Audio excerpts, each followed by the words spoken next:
do rei Letsie III do Reino do Lesoto, meus amigos chefes de estados, chefes de governo, delegados aqui presentes e ministros que me acompanham nessa viagem, o meu ministro de Relações Exteriores, Mauro Vieira, o meu ministro de Combate à Fome e à Pobreza, Wellington Dias, e meu ministro da Agricultura Familiar, Paulo Teixeira.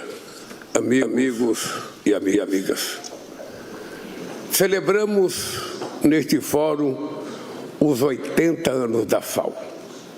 Há 10 anos, tive o privilégio de participar da comemoração dos 70 anos dessa organização. Muito mudou nesse período. Vivemos, então, o entusiasmo da adoção da Agenda 2030. O mundo havia se unido em torno de objetivos comuns e caminhava rumo a um futuro promissor. Hoje, tanto nossa capacidade de agir coletivamente, quanto o otimismo que nos animava, estão abalados. Os desafios se aprofundaram, mas não temos alternativa senão persistir. Enquanto houver fome, a FAO permanecerá indispensável. É simbólico que sua fundação tenha precedido a própria ONU. Uma semana antes de os líderes mundiais se reunirem em São Francisco em outubro de 1945, representantes de mais de 40 países se encontraram no Canadá para criar essa organização. Quando o mundo emergia do seu momento mais sombrio, a comunidade internacional reconheceu que em seu futuro não havia lugar para a fome. O brasileiro Josué de Castro, que presidiu o Conselho Executivo da FAO nos anos 50, dizia que metade da humanidade não come e a outra metade não dorme com medo da que não come. O acesso a alimentos continua sendo um recurso de poder. Não há como dissociar fome das desigualdades que dividem ricos e pobres, homens e mulheres, nações desenvolvidas e nações em desenvolvimento. Nos anos 70, alguns acreditavam que a produção agrícola não acompanharia o crescimento populacional. O progresso tecnológico desbancou essa previsão. Hoje, o mundo produz comida suficiente para alimentar 1,5 vezes a população mundial. Ainda assim, 673 milhões de pessoas, segundo a FAO, estão em situação de insegurança alimentar. Com base em dados do Programa Mundial de Alimentos, é possível estimar que garantir 3 refeições diárias a essas pessoas custaria cerca de 315 bilhões de dólares.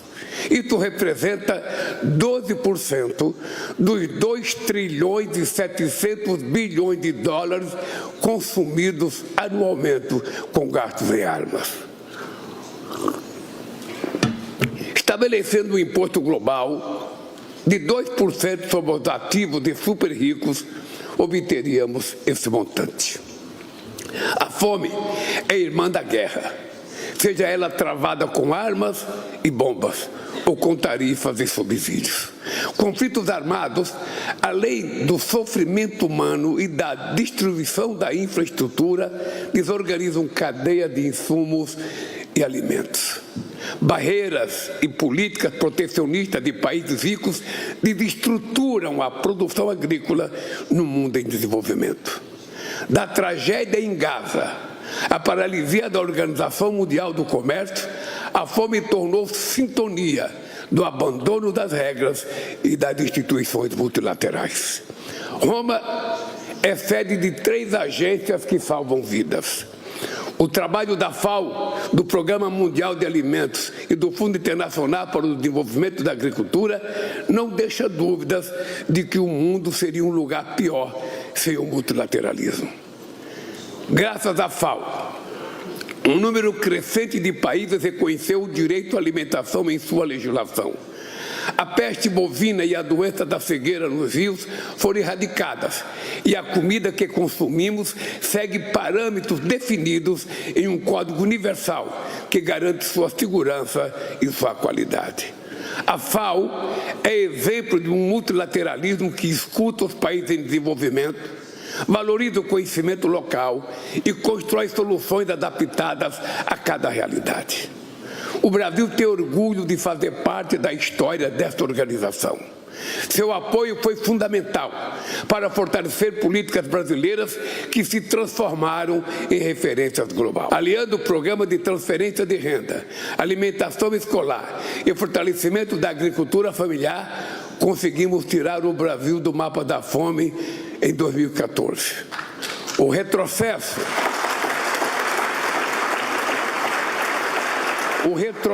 que vivenciamos nos anos seguintes demonstrou que o combate à fome devia ser a luta perene.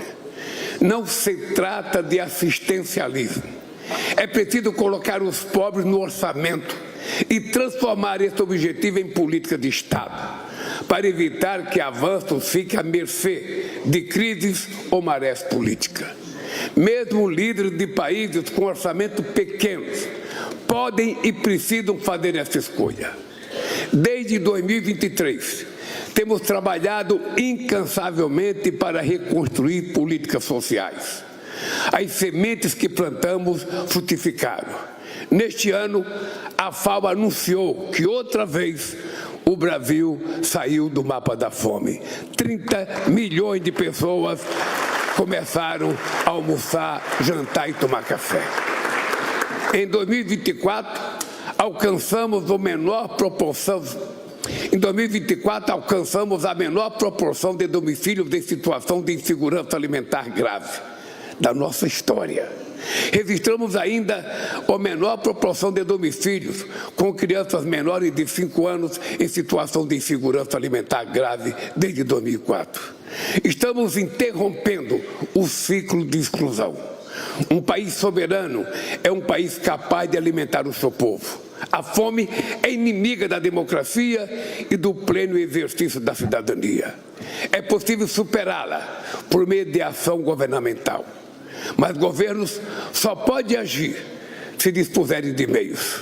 Por isso, ampliar o financiamento ao desenvolvimento, reduzir os custos de empréstimos, aperfeiçoar sistemas tributários e aliviar a dívida dos países mais pobres são medidas cruciais. Não basta produzir, é preciso distribuir. Poucas iniciativas contribuiriam tanto para a segurança alimentar e nutricional quanto uma reforma da arquitetura financeira internacional que direcionasse recursos para quem mais precisa. A América Latina e o Caribe vivem o paradoxo de ser o celeiro do mundo e conviver com a fome. A África atravessa crescimento econômico e, ao mesmo tempo em que registra aumento preocupante dos níveis de insegurança alimentar. Sob liderança do diretor-geral da FAO, o Brasil tornou-se parceiro em mais de 40 países, fortalecendo a cooperação sul-trilateral. 6 instituições brasileiras, entre as quais a Embrapa, foram agraciadas este ano com o prêmio da FAO de reconhecimento técnico a boas práticas, que o Brasil se dispõe a compartilhar com seus sem condicionalidades. O combate à fome e à pobreza é um dos principais pilares da política externa brasileira. Em maio, promovemos o 2º diálogo Brasil-África sobre segurança alimentar, combate à fome e desenvolvimento social. Há poucas semanas, realizamos na cidade de Fortaleza a 2ª cúpula global da Coalizão para a Alimentação Escolar. No ano que vem, sediaremos a 39ª Conferência Nacional da FAO para a América Latina e Caribe. Foi desse espírito de solidariedade que nasceu a Aliança Global contra a Fome e a Pobreza. Lançada pela presidência brasileira no G20, ela já conta com 200 membros, dos quais 103 países. Hoje, inauguramos um mecanismo de apoio que impulsionará a implementação de projetos piloto em diversas regiões. convidamos todos, mas todos mesmo, a contribuir com a iniciativa. Senhoras e senhores, um planeta mais quente será um planeta com mais fome. A escassez de água, a perda da biodiversidade e as catástrofes naturais afetarão a produtividade agrícola e o preço dos alimentos. As inovações técnicas e científicas que transformaram a agricultura no século XX ficaram conhecidas como a Revolução Verde. A mudança do clima exigirá de nós uma revolução mais verde e mais inclusiva. Mitigar as emissões do setor agrícola e adaptar sistemas alimentares a uma nova realidade climática são tarefas que demandam tecnologias e muitos recursos. Para que essa transição seja justa, é preciso redobrar a cooperação. Não haverá justiça climática se o enfrentamento ao aquecimento global não caminhar lado a lado com o combate à fome e à pobreza. Entrelaçar essas duas lutas será a missão da COP30 em Belém. As contribuições nacionalmente determinadas podem se tornar veículos para a promoção da segurança alimentar e nutricional. Isso é possível fomentando a agropecuária de baixo impacto ambiental, apoiando a agricultura familiar, produzindo bioenergia como alternativa renovável e compensando quem preserva a natureza. Vamos lançar em Belém o Fundo Florestas Tropicais para Sempre, um mecanismo inovador que vai remunerar tanto quem investe quanto quem mantém a floresta em pé. A FAO será uma parceira incontornável na construção de um futuro sustentável. No Brasil, a escritora brasileira Carolina de Jesus, mulher negra, que registrou as aflições cotidianas dos moradores de uma favela em São Paulo, disse que a escravatura do mundo atual se chama fome. Nossa maior missão é concretizar a promessa inscrita na Constituição da FAO e livrar, enfim, a humanidade desse mal. Só vamos combater a fome, a pobreza e a desigualdade de forma eficaz quando os pobres deixarem de ser invisíveis para a elite política. Meus amigos e minhas amigas, eu penso que é importante cada um de nós, ao terminar esse encontro da FAO, em que comemora hoje seus 80 anos, é voltar para os nossos países com a certeza de que a fome não é simplesmente um problema econômico. A fome é, sobretudo, um problema político. É uma questão de opção. É uma questão de saber para onde vai o dinheiro que o Estado arrecada. É preciso saber se as pessoas estão pagando os tributos certos por aquilo que ganham no país.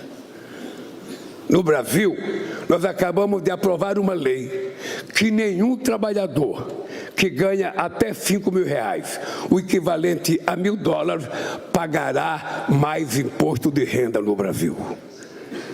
E aprovamos ao mesmo tempo que todas as pessoas que ganham acima de R$1 milhão por ano irão pagar um pouco mais para que a gente possa, tirar o pagamento das pessoas mais pobres. Portanto, é preciso que cada governante assuma a responsabilidade. Na hora de fazer o orçamento do seu país, na hora de discutir quanto vai para as Forças Armadas, na hora de discutir quanto vai para a diplomacia, na hora de discutir quanto vai fazer de invenção para os empresários, que benefício vai fazer, é importante lembrar que os pobres não são invisíveis. E é preciso enxergá-los, porque eles um dia nos enxergarão. E aí a gente vai pagar o preço da irresponsabilidade de não cuidar dos pobres, igualdade de condições, como se cuida do rico. Muito obrigado e boa sorte.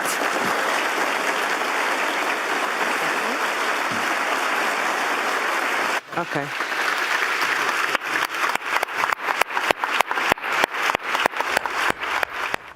É isso, nós acompanhamos ao vivo o discurso do presidente Lula na abertura do Fórum Mundial da Alimentação, na sede da FAO, a Organização das Nações Unidas para a Alimentação e Agricultura, em Roma.